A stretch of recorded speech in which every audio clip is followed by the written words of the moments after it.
யாருமா நீ? கல்யாணம் ஆன புதுசுலாம் மாமா மாமான்னு கூப்பிடுவாங்க. எங்க மாமனார்ல அப்போ டேய் உன்னை கூப்பிடுறாளா என்ன கூப்பிடுறாளா சில சமயம் மாமா என்னம்மா அவரும் கேட்பாரு இவரும் அப்படின்னுவாரு. அது கொஞ்சம் ரொம்ப காமெடியா போயிடுது. இருந்தாலும் நான் மாத்திக்காம அப்படியே கூப்பிடுவீங்க.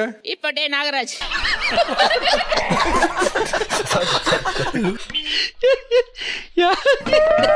என்ன புசுக்கு மரியாதை பேசிவிட்டீங்க? என்னடா பொசுக்குன்னு மரியாதை பேசிவிட்ட? நான் தான் சார் ஏமாந்தேன். நீங்க என்ன ஏமாந்தீங்க?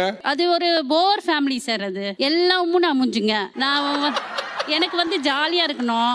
அது போர் ஃபேமிலி. அம்மா உம்முன்னு இருக்கும், பையன் உம்முன்னு இருக்கும். அதனால என்ன பண்ணும், வீட்டை பூட்டிட்டு எங்க வீட்டுக்கு போயிடுவேன். ஏன் இவர் ஃபேமிலி போர் ஃபேமிலிங்கிறீங்க? போர் ஃபேமிலி சாப்பிட்டமா தூங்கணும் படுத்த இது ஆயுதுங்க. கொஞ்சமா எப்படி சார் பேசணும்? கொஞ்சமா பேசினதுனா கல்யாணத்துக்கு முன்னாடி கொஞ்சமா பேசினேன். எங்களுக்கும் தான் ஆசை ஹஸ்கி வாய்ஸ்ல பேசணும் எல்லாம். ஆனா எங்க சார் செட் ஆகல சார். நீ இப்படி இருக்கணும் அப்படி இருக்கணும் அப்படிலாம் இருக்க முடியாது. அப்படியே மேனேஜர் மாதிரி பண்றாரு.